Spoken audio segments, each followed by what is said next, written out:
على محمد يا ربي صل عليه وسلم يا ربي صل على محمد أسمى البرايا جاها وأوسع يا ربي صل على محمد يا ربي صل عليه وسلم يا ربي صل على محمد واسلك بنا ربي خير مهياع يا ربي صل على محمد يا ربي صل عليه وسلم يا ربي صل على محمد وعافنا واشف كل موجع يا ربي صل على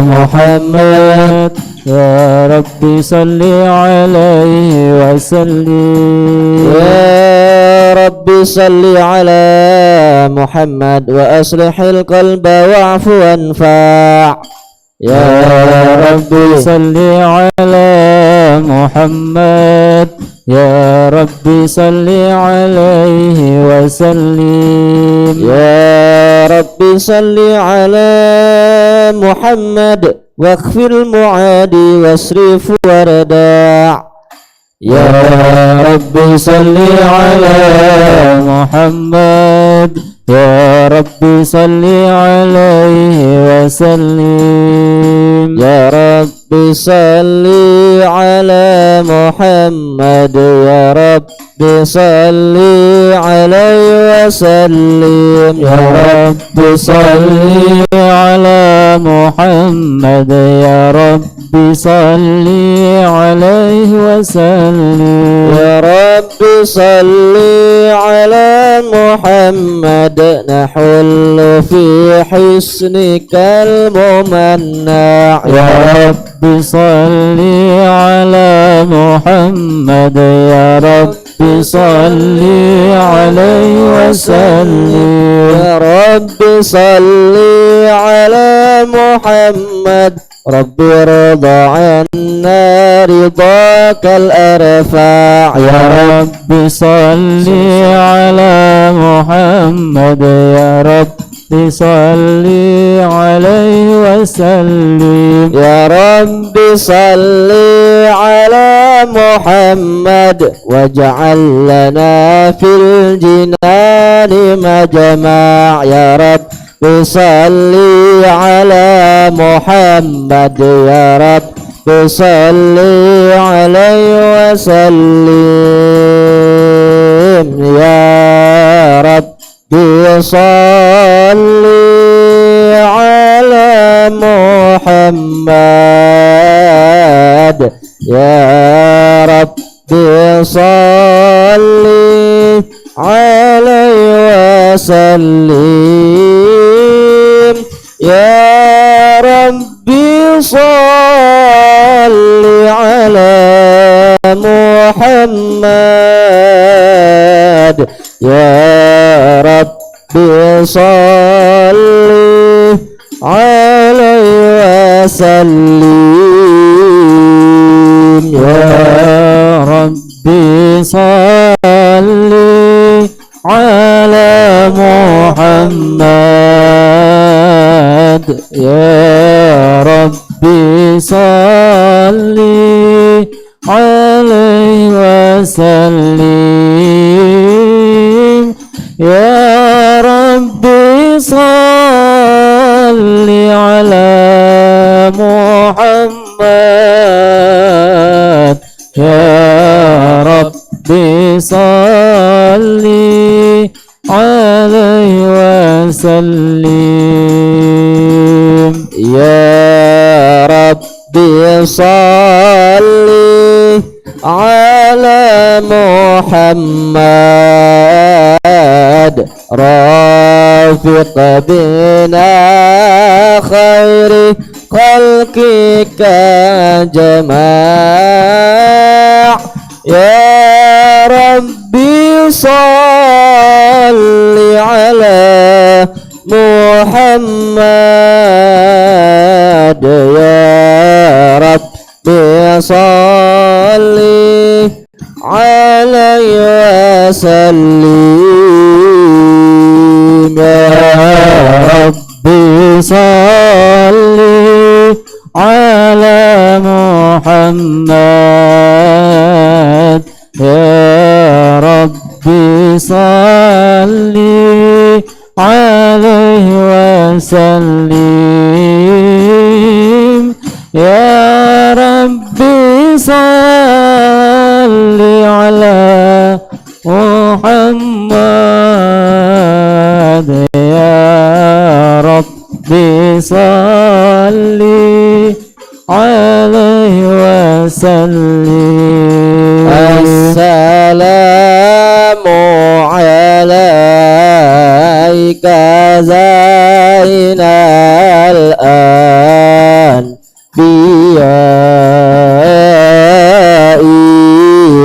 Assalamu alaika. Assalamu alaika zainal anbiya'i. Assalamu alaika. Assalamu alaika asfal asfiya'i. Assalamu alaika. Assalamu alaika zainal anbiya'i. Assalamu alaik. Assalamu alaik zainal anbiya.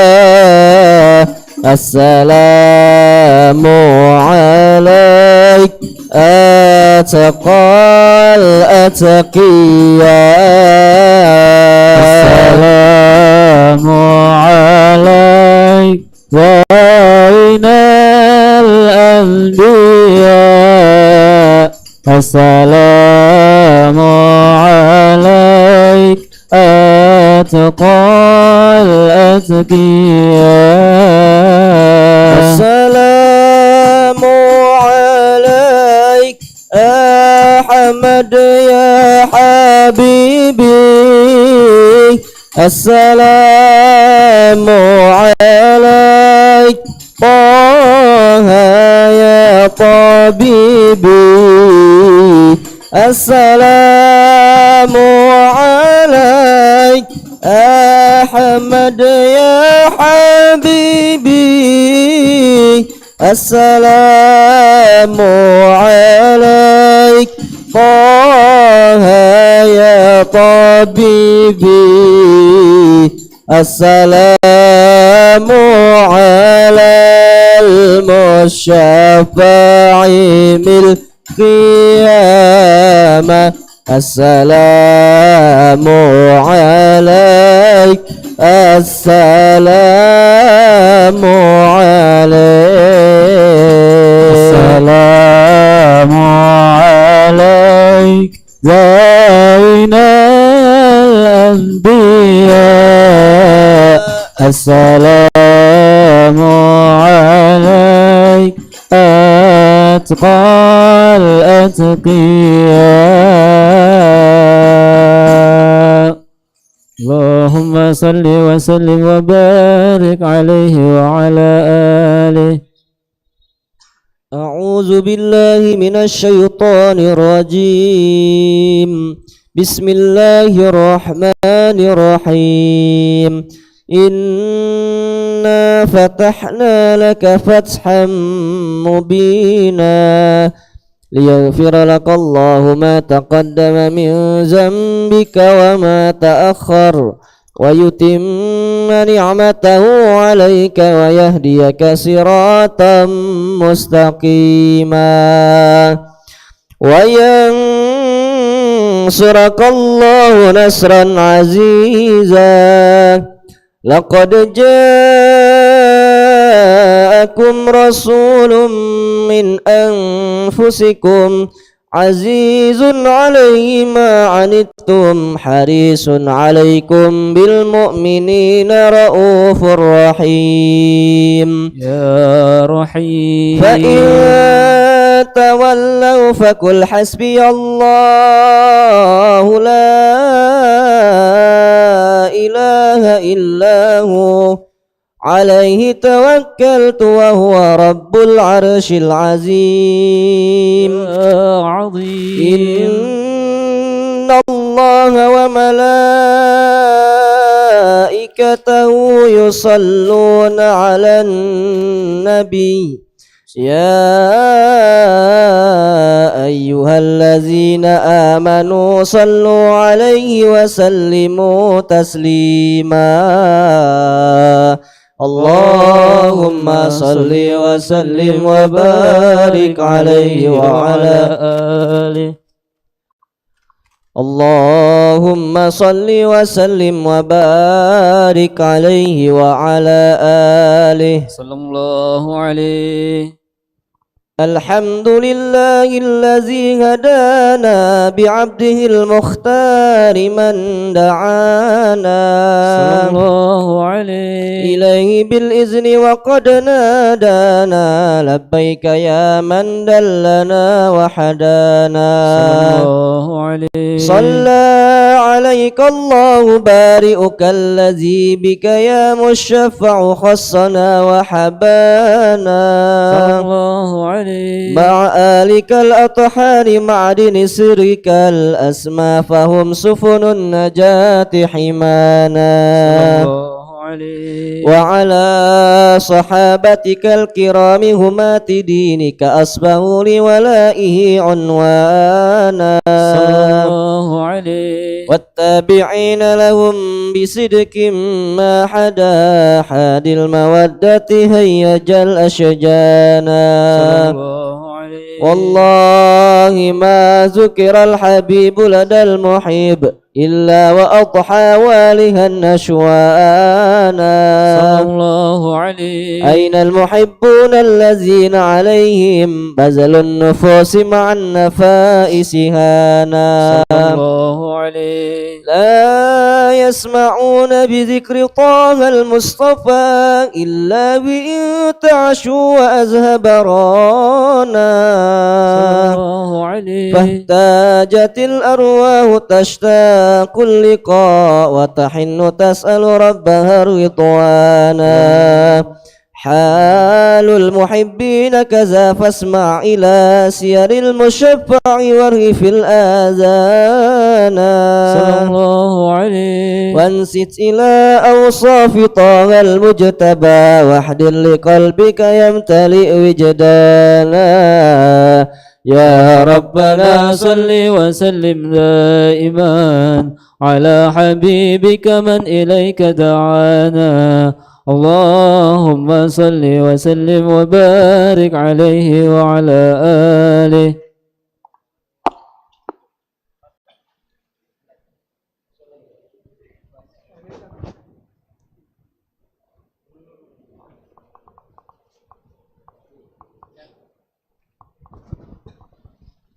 اللهم صل وسلم وبارك عليه وعلى آله. نبانا الله فقال جاءكم نور فسبحان الذي أنبانا والنور طه عبده من به في ذكره عظم به منانا هو رحمة المولى تأمل قوله فليفرحوا واغضوا به فرحانا صلى الله عليه مستمسكا بالعروة الوثقى ومعتسما بحبل الله من أنشانا صلى الله عليه واستشعرا أنوار من قيل متى كنت نبيا قال آدم كان صلى الله عليه بين التراب وبين ماء فاستفيق من غفلة أنذى وكن يقظانا الله عليه واعبد إلى أسرار ربي لم يزل ينقلني بين الخيار مصانا صلى الله عليه لم تفترق من صعبتين إلا أنا في خيرها حتى بروزي أنا صلى الله عليه فأنا خيار من خيار قد خرجت من نكاح لإلهي صانا صلى الله عليه طهره الله حماه اختاره وما براك مثله إنسانا صلى الله عليه وبحبه وبذكره والنسر والتوكيل رب الأرش قد أوصانا يا ربنا صل وسلم دائما على حبيبك من إليك دعانا اللهم صل وسلم وبارك عليه وعلى آله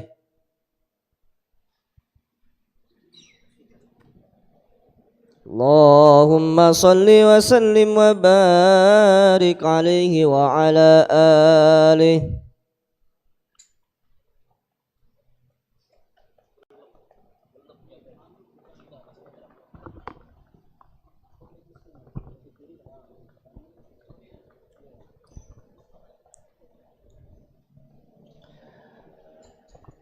والنور يهدي الهائرين ضياؤه وفي الحشر ذل المرسلين لواؤه تلقى من الغيب المجرد حكمة بها أمطرت في الخافقين سماؤه بها أمطرت في الخافقين سماؤه والنور يهدي الحائرين ضياؤه وفي الحشر ذل المرسلين لواؤه تلقى من الغيب المجرد حكمة بها أمطرت في الخافقين سماؤه بها أمطرت في الخافقين سماؤه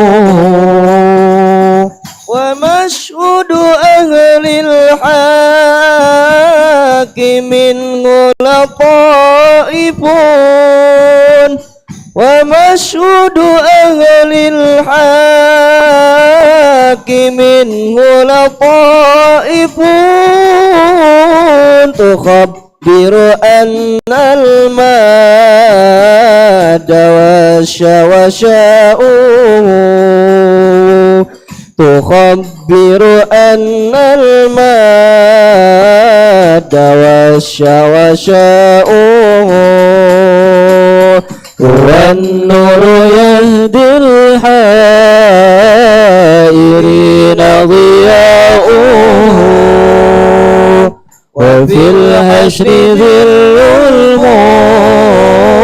المرسلين لواؤه تلقى من الغيب المجرد حكمة أمطرت في الخافقين سماؤه بها أمطرت في الخافقين سماؤه ولله ما للعين من مشهد اجتلاف ولله ما للعين من مشهد اجتلاف يعز على أهله hijab tilauhu ya'izzu ala ahli hijab tilauhu wan nuru yahdil hayrina diyauhu wa fil hashri dhillul mursalina liwa'uhu talaqqa minal ghaibil mujadi hikmatan biham tarat fil khafiqaini sama'uhu biham tarat fil khafiqaini sama'uhu rabbama katawassafa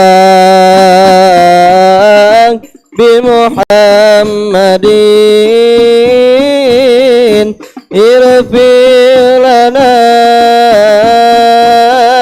ya sami'an ad'ana ya rabbana katawassafa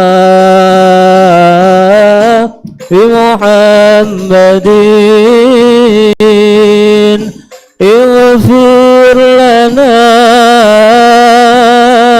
ya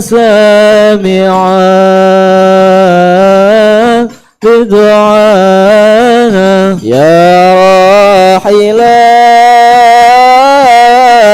in ji'ta wadil munhana wa hatot bihi wanzil ala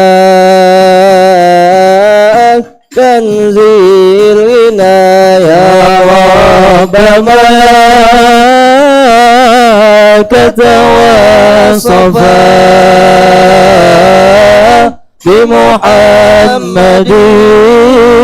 bimuhammadin ighfir lana ya sami'an lidu'ana wal azimam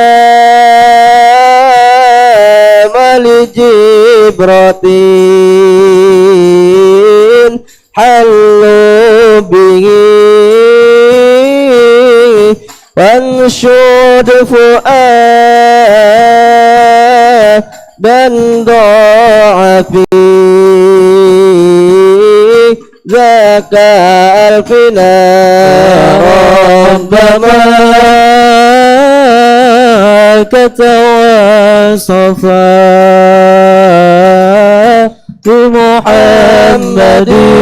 bimuhammadin ighfir lana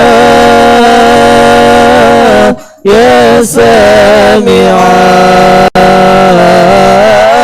lidu'ana qul ya kiramal hayyihal min zawratin aw 'audatin limaridin hajarin qad hana lam yubkiha zal hajru min fadlatihi illa iha bal fawqa azamin qad wana ya rabbana katawassafa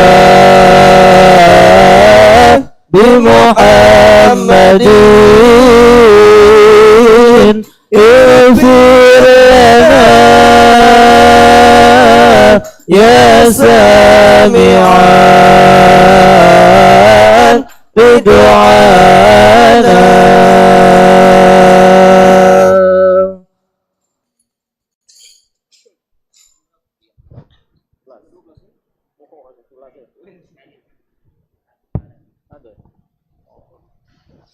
اللهم صل وسلم وبارك عليه وعلى آله. هذا وقد نشر الإله نعوته في الكتب بينها لنا تبيانا. أخذ ميثاق النبيين لما آتيتكم من حكمة إحسانا. الله عليه. وجاءكم رسولنا لتؤمنن وتنصرون وتصبحون أعوانا. صلى الله عليه. قد بشروا أقوامهم بالمصطفى آذن بذلك رتبة ومكانا. صلى الله عليه. فهو وإن جاء الأخير مقدم يمشون تحت لواء من نادانا. صلى الله عليه. يا أمة الإسلام أول شافع ومشافع أنا قط لا أتوانا. صلى الله عليه. حتى أنادى ارفع وسل تعطى وقل يسمع لقولك نجم فخرك بانا. صلى الله عليه. ولواء حمد الله جل بيدي ولا أولا آتي أنا الجنان. صلى الله عليه. وأكرم الخلق على الله أنا فلقد حبا قوله منه حنانا.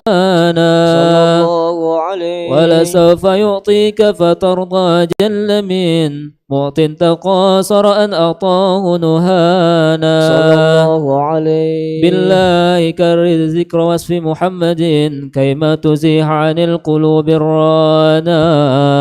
يا ربنا صل وسلم دائما على حبيبك من إليك دعانا. اللهم صل وسلم وبارك عليه وعلى آله. اللهم صل وسلم وبارك عليه وعلى آله. صلى الله عليه. لما دنا وقت البروز لأحمد عن إزر من ما شاءه قد كان. صلى الله عليه. حملت به الأم الأمينة بنت وهب من لها أعلى الإله مكانا. صلى الله عليه. من والد المختار عبد الله بن عبد المطلب رأى البرهانا. صلى الله عليه. قد كان يرم نور طه وجهه وسرى إلى الابن المصون عيانا. صلى الله عليه. وهو بن هاشم الكريم الشبني عبد مناف بن كسي كان. صلى الله عليه. والده يدعى حكيما شأنه قد اعتلى عزيز بذلك شانا. صلى الله عليه. واحفظ أصول المصطفى حتى ترى في سلسلة أصوله عدنانا. صلى الله عليه. فهناك كف علم برفعه لسماعيل كان للأب معوانا. صلى الله عليه. وحينما حملت به آمنة لم تشك شيئا يأخذ النسوانا. صلى الله عليه. وبها أحاط اللطف من رب السماء أقصى الأذى والهم والأحزان. صلى الله عليه. ورأت كما قد جاء ما علمت به أن المهيمن شرف الأكوان. صلى الله عليه. بالدور من في بطنها فاستبشرت ودنا المخاض فأطرئت رضوانا. سبحان الله والحمد لله ولا إله إلا الله والله أكبر. سبحان الله والحمد لله ولا إله إلا الله والله أكبر. سبحان الله والحمد لله ولا إله إلا الله والله أكبر. سبحان الله والحمد لله ولا إله إلا الله والله أكبر. ولا حول ولا قوة إلا بالله العلي العظيم في كل لحظة أبدا عدد خلقه ورضا نفسه وزنة عرشه ومداد كلماته. وتجلت الأنوار من كل الجهات فوقت ميلاد المشفع حانا صلى الله عليه وقبيل فجر أبرزت شمس الهدى ظهر الحبيب مكرما ومصانا صلى الله على محمد صلى الله عليه وسلم صلى الله على محمد يا ربي صل وسلم يا نبي سلام عليك يا رسول سلام عليك يا حبيب سلام عليك صلوات الله عليك يا نبي سلام عليك يا رسول سلام عليك يا حبيب سلام عليك صلوات الله عليك أبرز الله المشفع صاحب القدر المرفع فملا النور النواحي عما كل الكون أجمع يا نبي سلام عليك يا رسول سلام عليك يا حبيب سلام عليك صلوات الله عليك نكست أصنام شركين وبنا الشرك تصدع ودنا وقت الحداية وحما الكفر تزعزع يا نبي سلام عليك يا رسول سلام عليك يا حبيب سلام عليك صلوات الله عليك مرحبا أهلا وسهلا مرحبا مرحبا جد الحسين مرحبا مرحبا يا نور عيني مرحبا مرحبا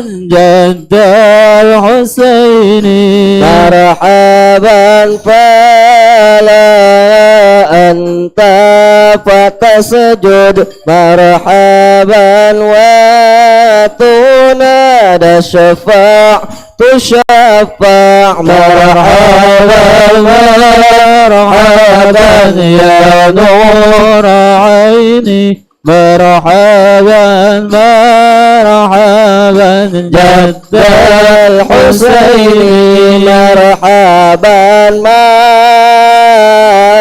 فاعل مرحبا ما بدا النور وشعشع مرحبا مرحبا يا نور عيني مرحبا مرحبا جد الحسين مرحبا يا نور عيني مرحبا مرحبا مرحبا جد الحسين مرحبا مرحبا مرحبا يا نور عيني مرحبا مرحبا مرحبا جد الحسين مرحبا مرحبا مرحبا وحمدنا سأل مرحبا مرحبا وإله العرش يا سماع مرحبا مرحبا مرحبا يا نور عيني مرحبا مرحبا مرحبا جد الحسين مرحبا مرحبا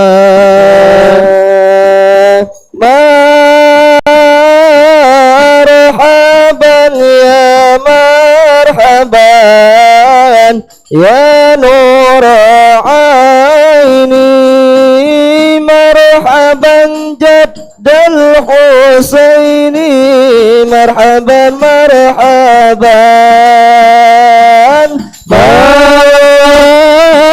مرحبا يا مرحبا يا نور عيني مرحبا جد الحسين والحسن مرحبا وبك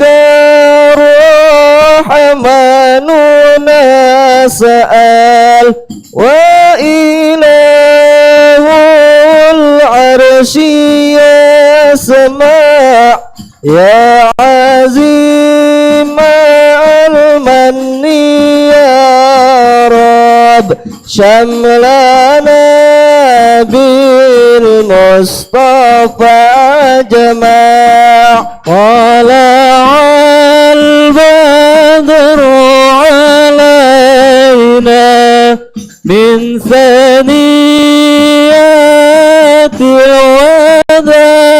الوداع وجب الشكر علينا ما دعا لله داع ربي فاغفر لي ذنوبي يا الله ببركة الهادي المشفع يا الله ربي فاغفر لي ذنوبي يا الله ببركة الهادي المشفع يا الله وبه فانظر إلينا يا الله واعطينا به كل مطمع يا الله ربي فاغفر لي ذنوبي يا الله ببركة الهادي المشفع يا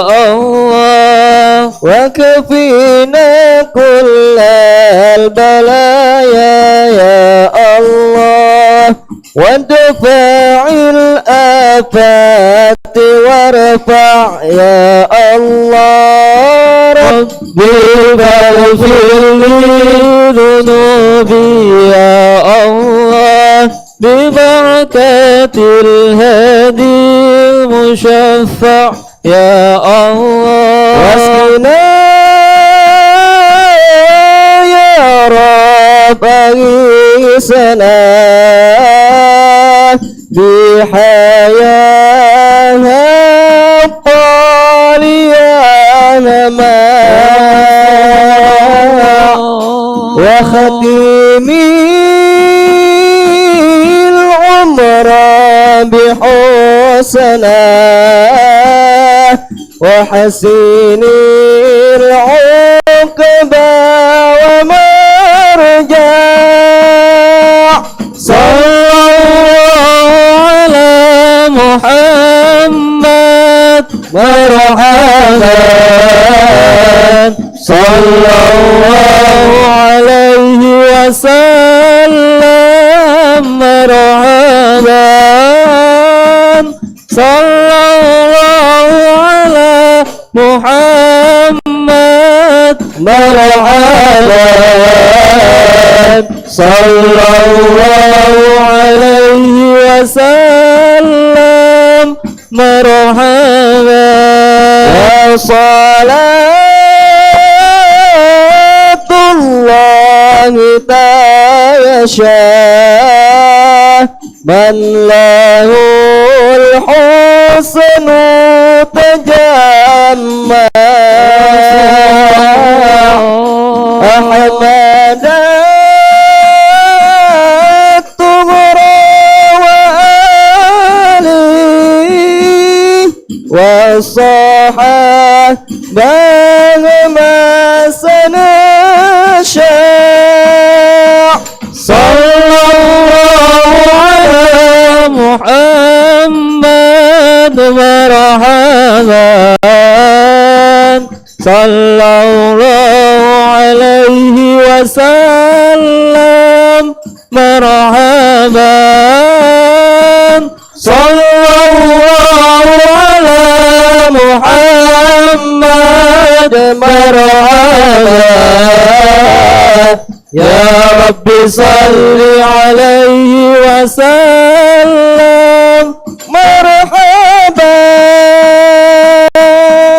اللهم صل وسلم وبارك عليه وعلى آله صلى الله عليه.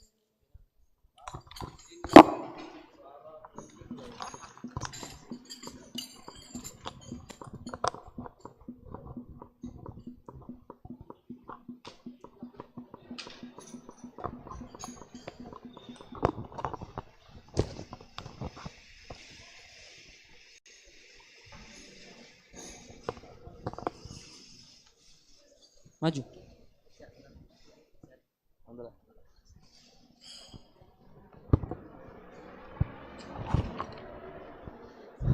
Baiklah, pada teman-teman maju, diharapkan maju, merapat, biar mendengar dan kusuk. Baiklah, assalamualaikum warahmatullahi wabarakatuh. Alhamdulillahirabbil alamin wassalatu wassalamu ala asrofil anbiya'i mursalin sayyidina Muhammadin wa alihi wa sahbihi ajma'in amma ba'du. Allahumma shalli ala sayyidina Muhammad wa ala ali sayyidina Muhammad. Hadirin teman-teman sekalian dan pemirsa live streaming Irma Masjid Agung Palembang yang dirahmati Allah Subhanahu wa taala. Alhamdulillah, segala puji bagi Allah Subhanahu wa taala yang telah memberikan kita nikmat iman, Islam dan kesempatan pada hari ini serta kita dapat berkumpul di tempat yang sama. Alhamdulillah, pada hari ini Ahad 18 Rajab 1443 Hijriah atau bertepatan dengan 20 Februari 2022 Masehi. Alhamdulillah telah hadir bersama kita Al-Mukarram Al-Ustadz Agung Kurniawan MPDI yang insya Allah akan memberikan ceramah agama dengan tema membahas kitab Al-Fawaidu Al-Muqtaro atau adab-adab berdoa. Baiklah, sebelum memulai acara pada hari ini ada baiknya kita membacakan surah Al-Fatihah ala hadhihi niyat wa ila hadratin Nabi Muhammad sallallahu alaihi wasallam. Al-Fatihah. A'udzu billahi minasyaitonir rajim. Bismillahirrahmanirrahim. Alhamdulillahi rabbil alamin arrahmanir rahim maliki yaumiddin. Iyyaka na'budu wa iyyaka nasta'in. Ihdinas siratal mustaqim, siratal ladzina an'amta 'alaihim ghairil maghdubi 'alaihim waladdallin. Baiklah, Insya Allah di penghujung acara ini jika waktu memadai kami membukakan sesi tanya jawab. Yang ikhwan langsung saja tunjuk tangan, yang akhwat langsung ditulis kertas selembar. Baiklah, langsung saja kita dengarkan ceramah agama oleh Al-Mukarram Al-Ustadz Agung Kurniawan MPDI. Kepada Ustadz kami persilakan. Shallu ala Nabi Muhammad. Allahumma salli wa sallim barik alaih. Bismillahirrahmanirrahim. Uhayyikum bisalamil atir. Assalamualaikum warahmatullahi wabarakatuh. Alhamdulillahilladzi rafa'a ahlal istiqamati ila dharwatil izzi wa sa'adah wa yukhriju biha minadh dhulumati ilan nuri biiznihi subhanah. Ashhadu an la ilaha illallah wahdahu la syarikalah alladzi nasaba lana ma'alimal hidayah wa ashhadu anna Muhammadan abduhu wa rasuluh mujtabahu wa mustafah. Allahumma salli wa sallim wa karrim wa azim ala habibina Muhammadin wa ala alihi wa sahbihi wa man tabi'ah hudah, amma ba'du. Ma'asyiral hadirin, adik-adik Irma dan Irmawati yang dimuliakan oleh Allah Subhanahu wa taala. Tidak lupa pertama marilah kita bersyukur kepada Allah Subhanahu wa taala karena pada pagi hari menjelang siang hari ini Allah Subhanahu wa taala masih memberikan kita kenikmatan, kesempatan sehingga Allah Subhanahu wa taala memberikan kita kekuatan untuk melangkahkan kaki dari rumah pergi ke masjid yang insyaallah penuh dengan berkah Allah Subhanahu wa taala. Semoga tidak kita keluar dari masjid ini kecuali Allah Subhanahu wa taala ampunkan dosa-dosa kita semua. Allah ampunkan dosa-dosa kedua orang tua kita.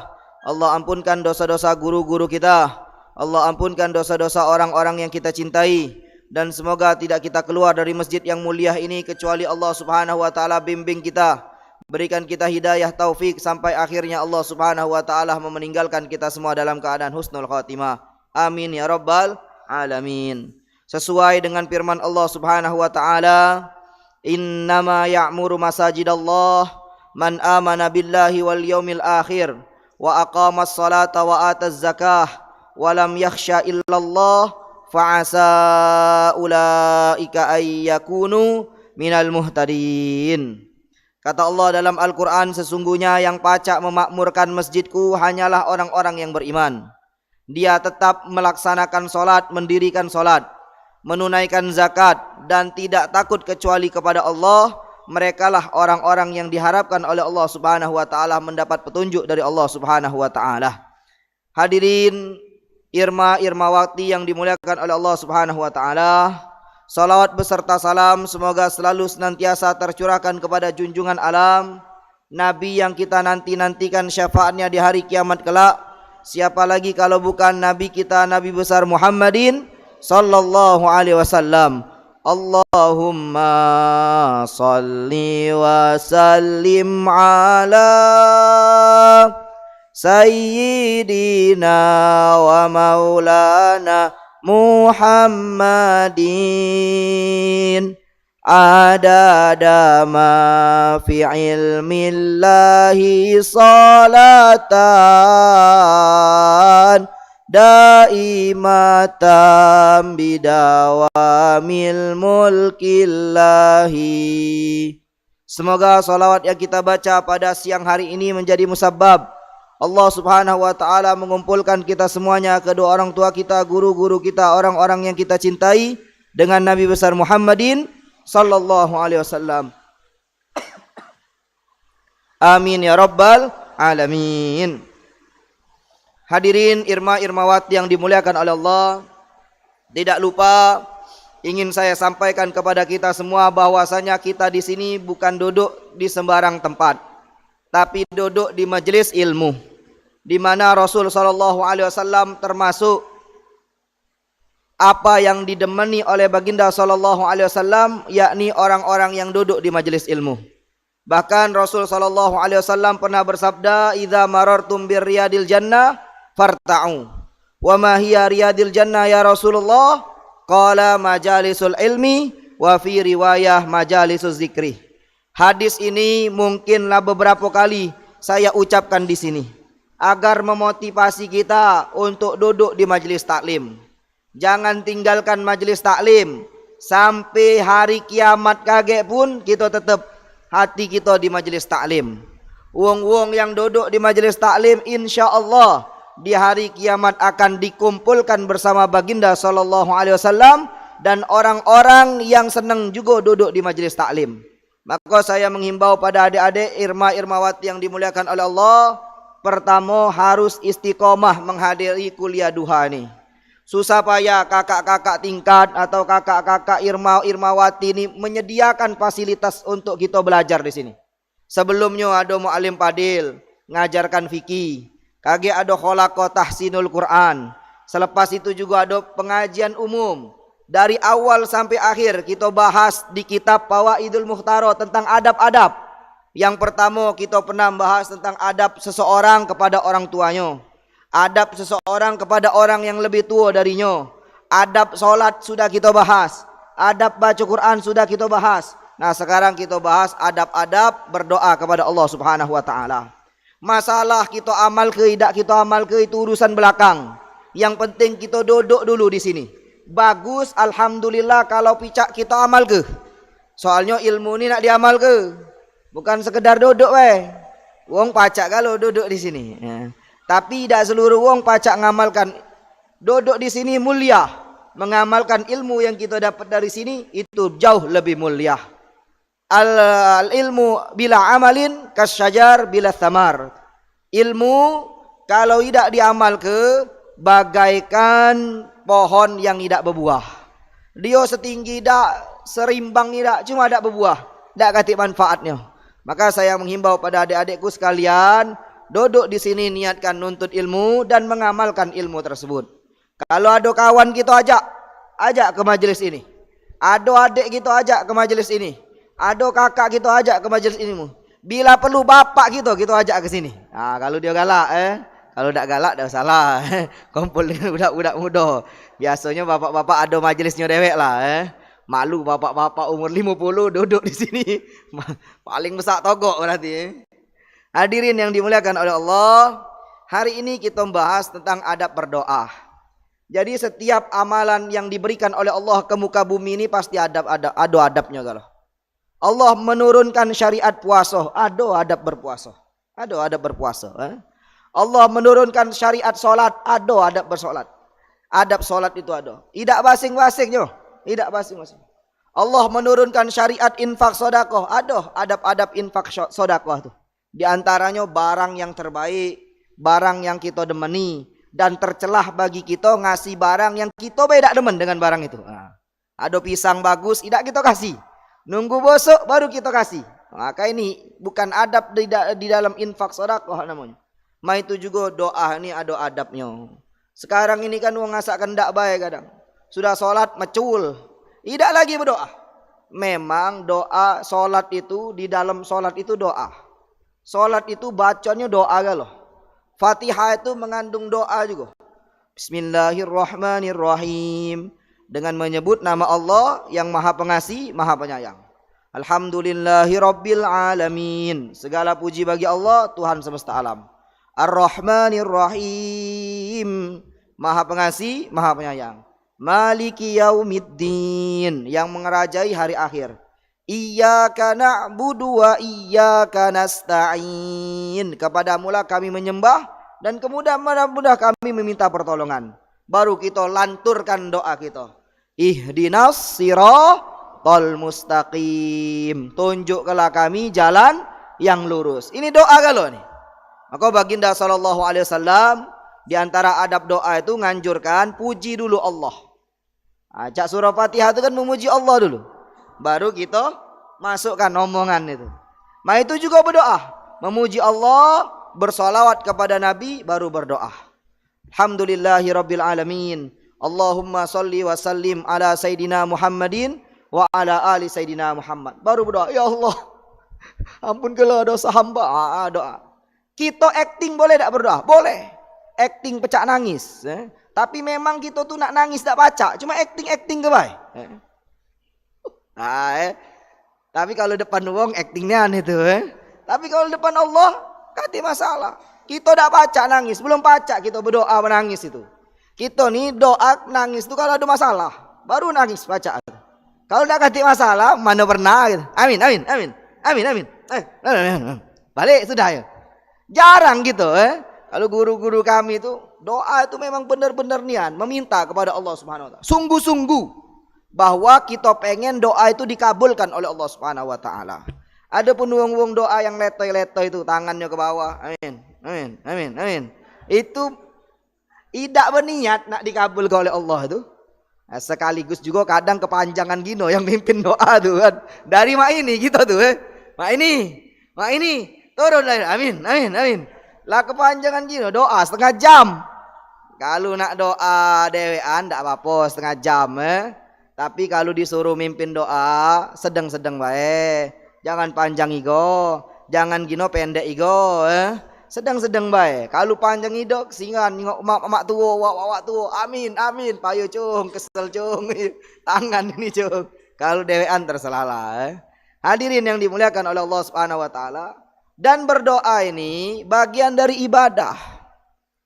Sayyidina Umar itu pernah berkata, aku tidak takut doaku tidak dikabulkan oleh Allah.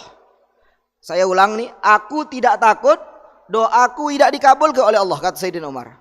Yang aku takuti, aku tidak diberi hidayah oleh Allah untuk berdoa kepada Allah Subhanahu Wa Taala. Jadi hadirin yang dimuliakan oleh Allah Subhanahu Wa Taala, maka saya menghimbau pada diri saya pribadi khususnya, umumnya kepada adik-adik Irmawati, jangan kita lepaskan doa minimal selepas sholat fardu. Kalau sekarang kita tidak baca berdoa, minimal pas sholat fardu kita berdoa. Apalagi di bulan Rajab ini, dianjurkan kita banyak berdoa. Bulan Rajab bulan yang mulia, dikatakan syahrullah, bulannya Allah, maka banyak-banyak berdoa minta ampun. Salah satu doa yang dianjurkan di bulan Rajab ini, Rabbighfirli warhamni wa tub alayya. Rabbighfirli warhamni wa tub alayya. Rabbighfirli warhamni wa tub alayya. Kita dawamkan itu. Ya Allah, ampunkanlah aku. Warhamni, rahmatilah aku. Wa tub alayya, terimalah taubatku. Hadirin yang dimuliakan oleh Allah Subhanahu Wa Taala, kita baca fawaid yang pertama dari kitab Fawaidul Mukhtarah.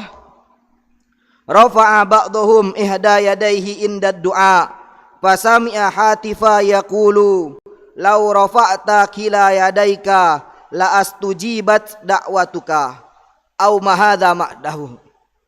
Fawaid yang pertama di dalam pembahasan adab berdoa adalah ada seseorang yang mengangkat tangannya sebelah. Ngangkat tangan sebelah berdoa. Ya Allah, ampun ke dosa aku ya Allah. Ketika beliau ngangkat tangan sebelah ini, fasami'a hatifa yaqulu.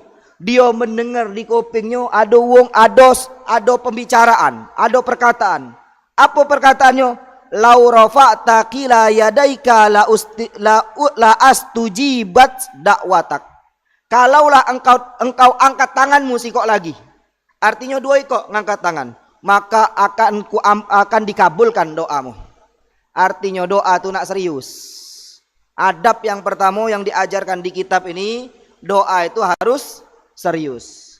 Kadang doa serius inilah yang membuat doa kita terkabul. Di dalam hadis riwayat Ahmad kalau tidak salah, itu dikatakan kalau ada orang berdoa, sungguh-sungguh dia berdoa. Mak manalah orang sungguh-sungguh berdoa tu? Apa mak ini ngelentok-ngelentok ini? Tidak. Amin, amin, amin, amin, amin, amin, amin. Tidak. Itu namanya tidak sungguh-sungguh berdoa. Orang sungguh-sungguh ni yang berdoa mak ini. Ya Allah. Atau mak ini boleh, mak ini boleh. Nyingok nian dengan tangan ini penuh berharap dengan Allah Subhanahu Wa Taala. Dalam hadis riwayat Ahmad kalau tidak salah itu, Allah malu kalau tidak mengabulkan doanya tu. Malu Allah kalau tidak mengabulkan doanya tu. Maka bisa dipastikan dikabulkan oleh Allah Subhanahu Wa Taala doanya. Ada satu amalan. Jadi kita wuduk tu kan ada doa setelah wuduk Doa kan di dalam wuduk tu ada doanya galau tu. Kumur-kumur ada doanya. Istinsya itu ada doanya. Meskipun doa-doa ini bukan dari Nabi Doa-doa ini memang dari para ulama, bukan dari Nabi. Jangan juga sebut bid'ah, jangan. Ini ulama-ulama ada dalilnya. Apa dalilnya? Dianjurkan kita mengingat kita wudhu itu sambil mengingat Allah.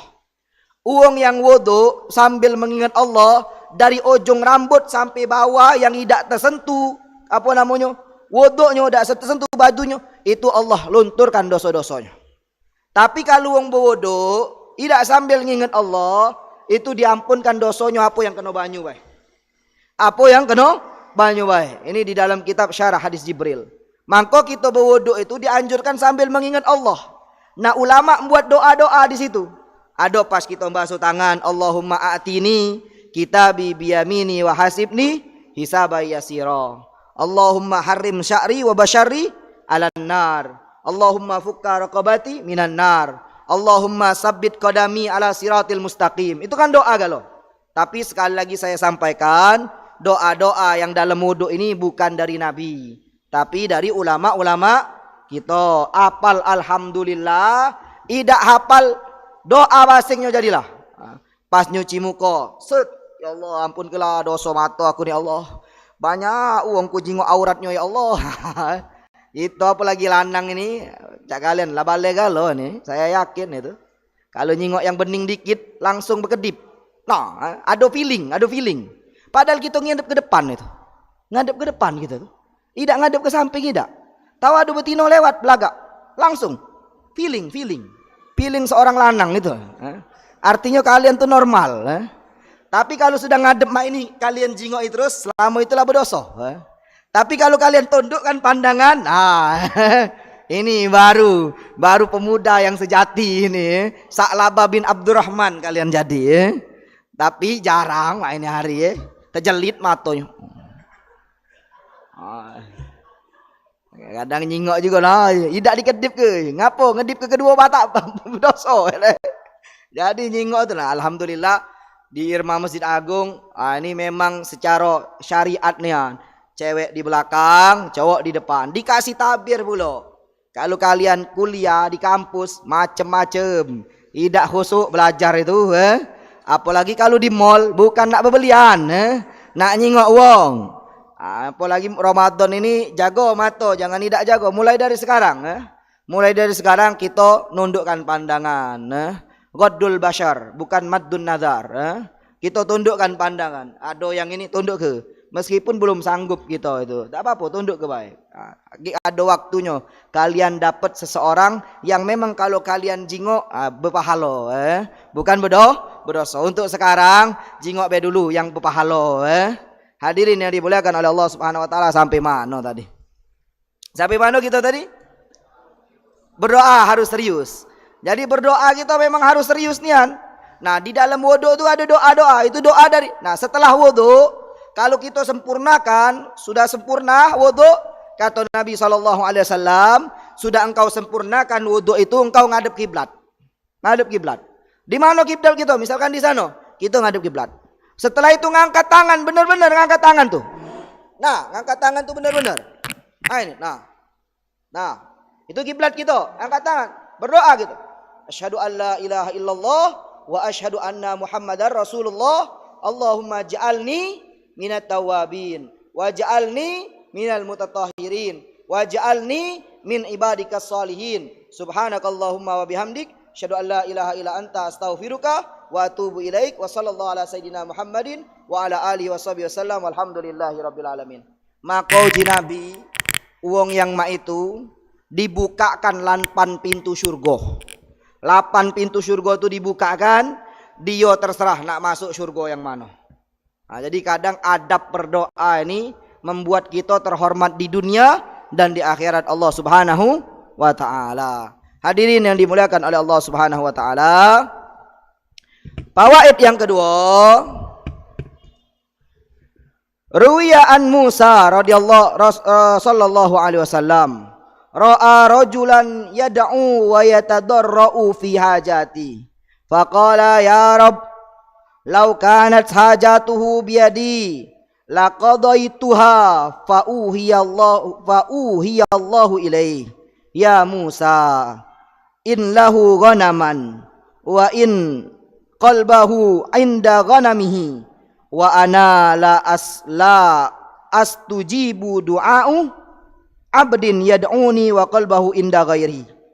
Fa akhbara Musa ar-rajula bidzalik fanqata'a ilallahi faqadha hajatihi. Ini diriwayatkan oleh Nabi Allah Musa alaihissalam. Ra'a rajulan. Nabi Musa melihat seorang pemuda. Yad'u wa yatadarra'u fi hajatihi. Nabi Musa lihat pemuda yang dia ni berdoa benar-benar nian. Kalau dijingok sekilas pandang, dia ni memang minta-minta nian. Kata Nabi Musa, wahai Tuhanku Allah, lau kanat hajatuhu biyadi. Kalaulah hajatnya tu di tanganku, kata Nabi Musa, maka akan aku kabul ke dia. Fa'uhiyallahu ilaihi, maka Allah berwahyu kepada Nabi Allah Musa alaihissalam, ya Musa, wahai Nabi Musa, sesungguhnya budak ini ada kambing. Ghanam itu kah? Kambing. Ghanaman, kambing. Wa in qalbahu inda ghanamihi, tak kala dia berdoa, dia ingat dengan kambingnya. Dia ingat dengan kambingnya. Dan aku, kata Allah, tidak mengabulkan doa wong yang dia itu ingat selain aku.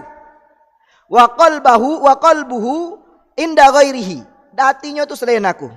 Maka Nabi Allah Musa mengabarkan kepada pemuda tersebut bahwa dia lagi ingat kambingnya, maka dia berpaling dari kambingnya langsung mengingat Allah Subhanahu wa taala, fanqata'a ilallah faqadha hajatihi, maka Allah mengabulkan hajatnya.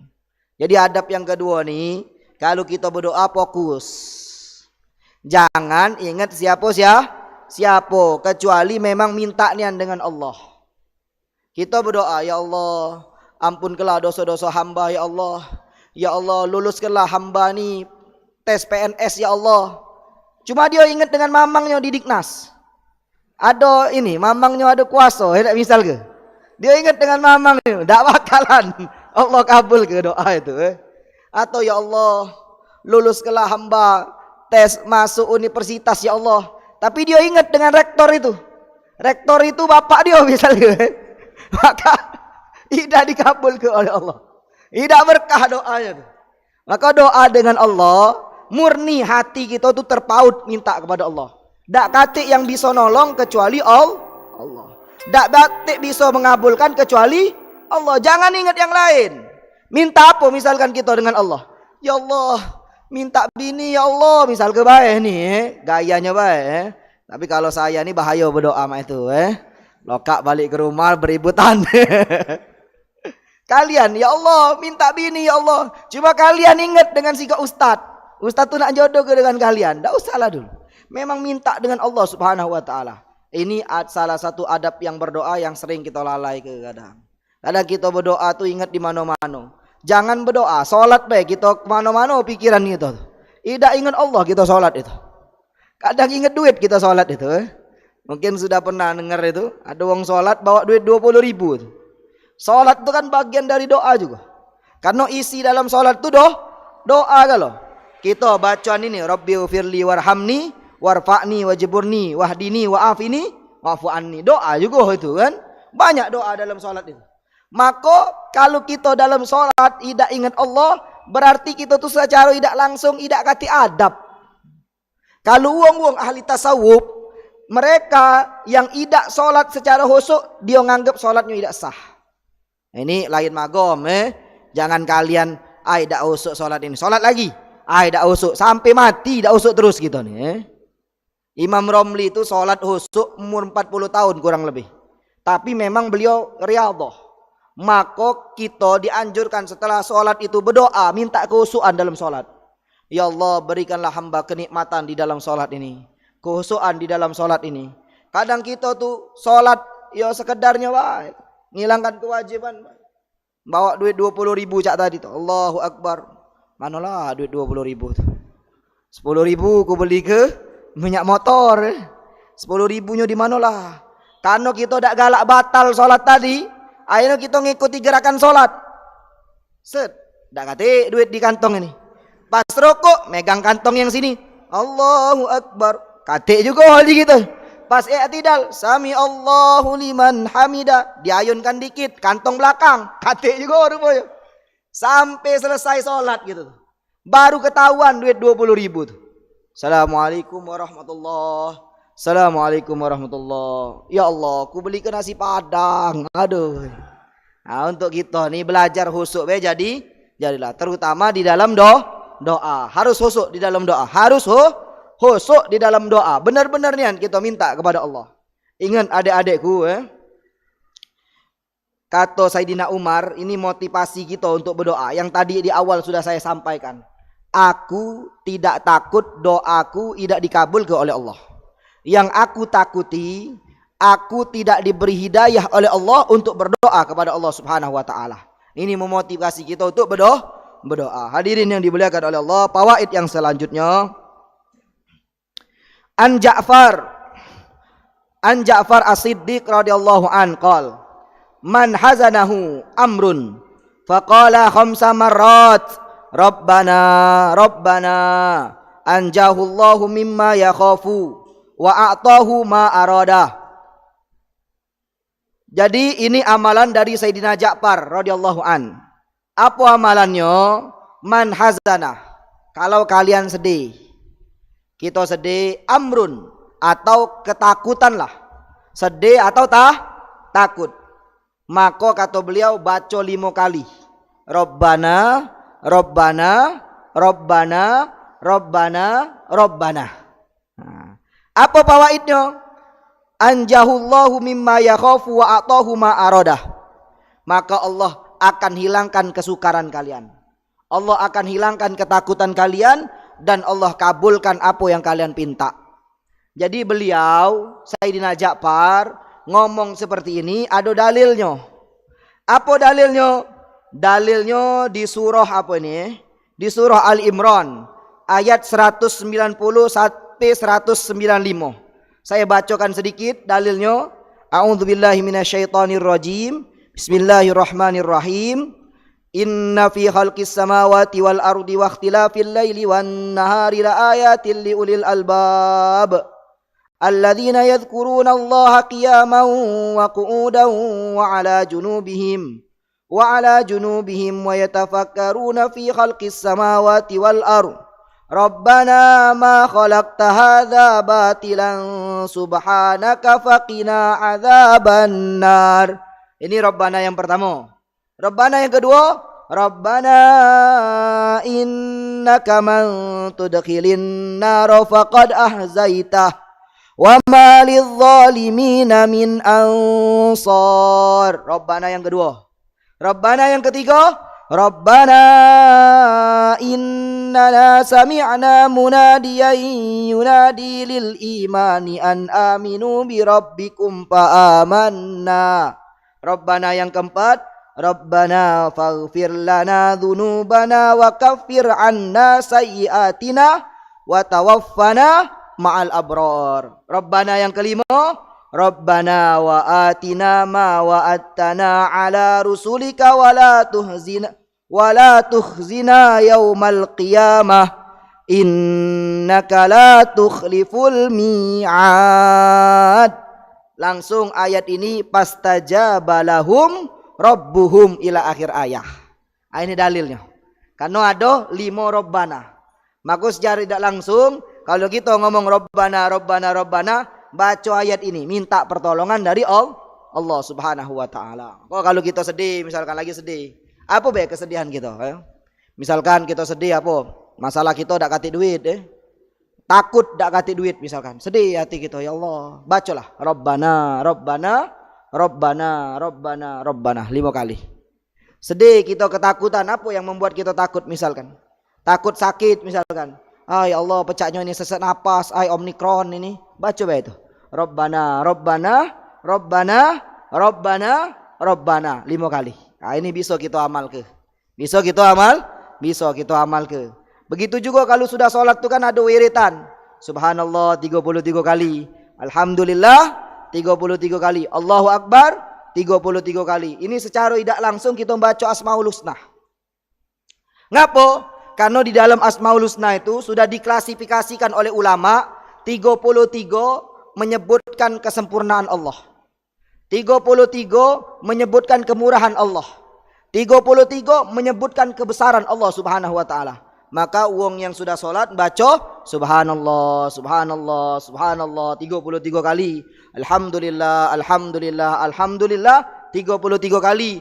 Allahu Akbar, Allahu Akbar, Allahu Akbar 33 kali. Sama pecah dia baca Asmaul Husna. Jadi adik-adikku yang dimuliakan oleh Allah Subhanahu wa taala, selepas solat kalau ada doa berjamaah ikuti. Ikuti, jangan tidak. Itu adat dibuat oleh ulama-ulama kita. Bukan ndak katik dalil. Ada dalilnya.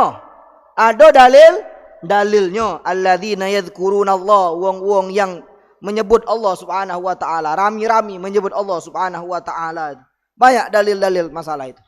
Jadi jangan sampai kita apalagi banyak paham-paham nyeleneh-nyeleneh ini hari segalanya bid'ah galo.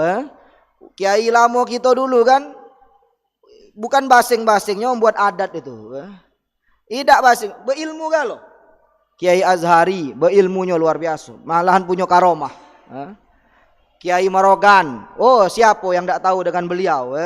Semuanya itu ulama-ulama Ahlus Sunnah wal Jamaah yang ngajarkan adat-adat yang bagus galo. Nah doa bersama-sama setelah sholat itu adat dari kiai kita, dari kiai-kiai lama galo. Berdoa setelah sholat rami-rami, baca subhanallah, ada yang mimpin supaya yang lain semangat. Kalau kita doa dewek-dewekan tak semangat rasanya. Rabbana atina fid dunya hasanah wa fil akhirati hasanah wa qina adzab. Amin alhamdulillah. Sudah balik gitu. Tapi kalau rami-rami itu ada dzuk di sana. Meskipun doa kita tidak dikabulkan, kita berharap doa uang yang mimpin itu yang dikabulkan. Sehingga berapa banyak uang-uang yang mendapat kemuliaan ngikuti uang yang mulia.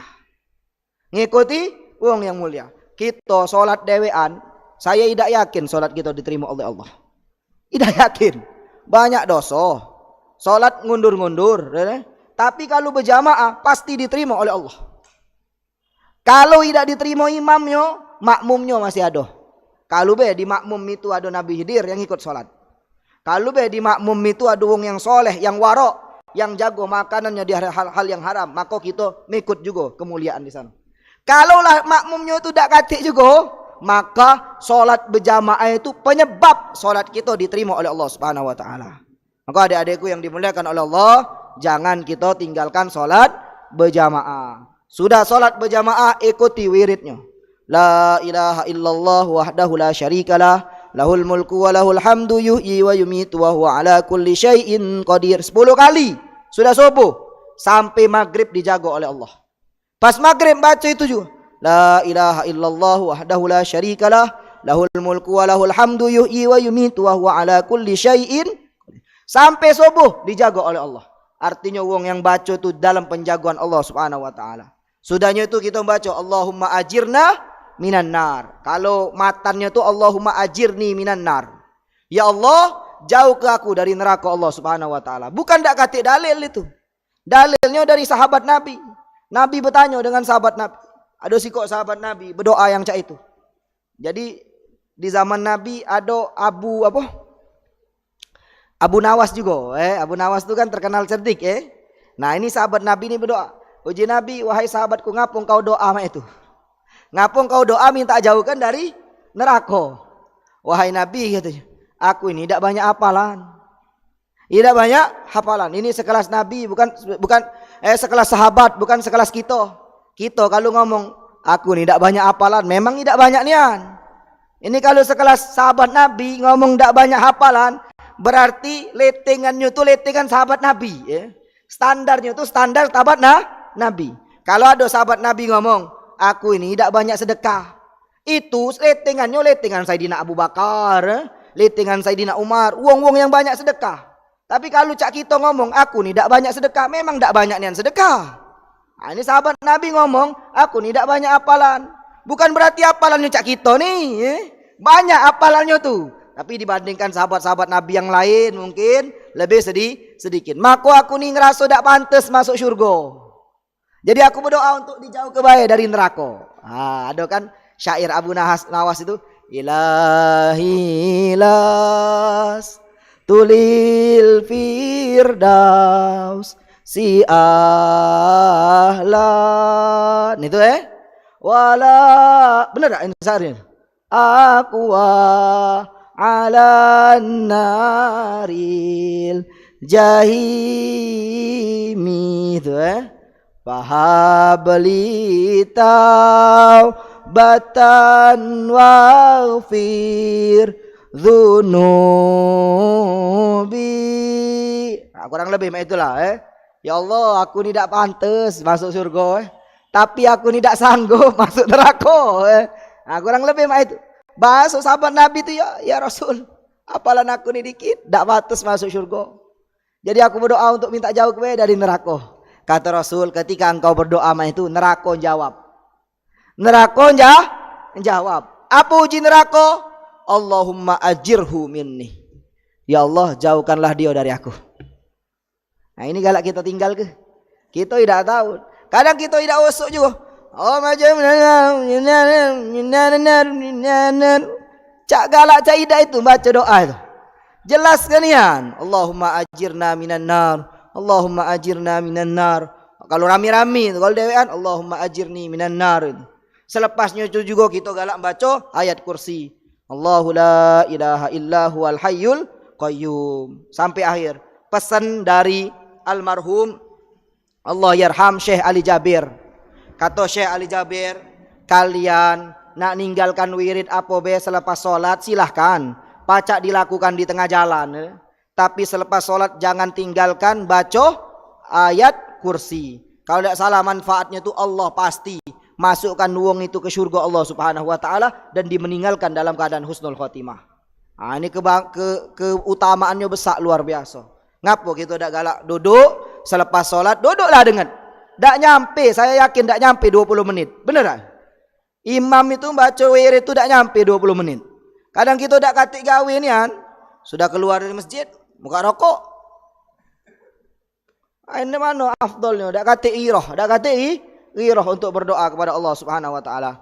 Hadirin yang dimuliakan oleh Allah Subhanahu wa taala, banyak lagi adab-adab yang harus kita lakukan ketika kita ingin berdoa. Dalam keadaan wuduk lebih afdol. Meskipun wong yang tidak wuduk pun boleh berdoa. Dalam keadaan menghadap kiblat itu lebih afdol juga. Meskipun kalau tidak ngadep kiblat boleh juga berdoa. Dalam keadaan pakaian rapi boleh kita berdoa. Dan yang paling penting, kalau doa kita nak diijabah oleh Allah, jangan makan haram. Karena pernah Nabi itu lihat indah Rasul sallallahu alaihi wasallam dibacakan di sisi Nabi itu ayat ya ayyuhan nasu kulu mimma fil ardi halalan thayyiba wa la tattabi'u khutuwatis syaitan innahu lakum aduwwum mubin. Sayyidina ada kuliah samping Muhammadiyah itu namanya Sa'ad bin Abi Waqqas. Sayyidina Sa'ad bin Abi Waqqas ngadep Rasul. Ya Rasul, mintalah kepada Allah agar doaku diijabah. Maka salah satu sahabat Nabi yang doanya diijabah itu Sa'ad bin Abi Waqqas. Sa'ad bin Abi Waqqas karena mendapatkan doa dari Nabi. Sehingga doa Sa'ad bin Abi Waqqas ini sahabat Nabi diijabah oleh Allah. Apa kata Rasul? Atib mat'amaka. Perbagusi makananmu. Takun mustajabah doa. Maka Allah akan mengijabah doamu. Jadi kalau kita makannya bagus, jago dari hal-hal yang haram, insya Allah doa kita dikabulkan oleh Allah Subhanahu wa taala. Sikok hadis mengakhiri perjumpaan kita pada hari ini. Rasul sallallahu alaihi wasallam pernah bersabda, diriwayatkan oleh Ibnu Abbas kalau tidak salah, di hadis arba'in yang ke-10 itu, Innallaha ta'ala thayyibun la yaqbalu illa thayyibah wa innallaha amara al-mu'minin bima amara bihil mursalin. Faqala ta'ala ya Rabb faqala innallaha thayyibun la yaqbalu illa thayyibah wa innallaha amara al-mu'minin bima amara bihil mursalin. Faqala ta'ala ya ayyuhar rusulu kulu minat thayyibati wa'malu salihah. Wa qala ta'ala ya ayyuhalladzina amanu kulu min thayyibati ma razaqnakum. Thumma dzakara ar-rajula yutilus safar Ash'atha aghbaro yamuddu yada ila sama ya Rabb wa mat'amuhu haram wa mashrabuhu haram wa malbasuhu haram wa udhiya bil haram fa anna yustajabulah.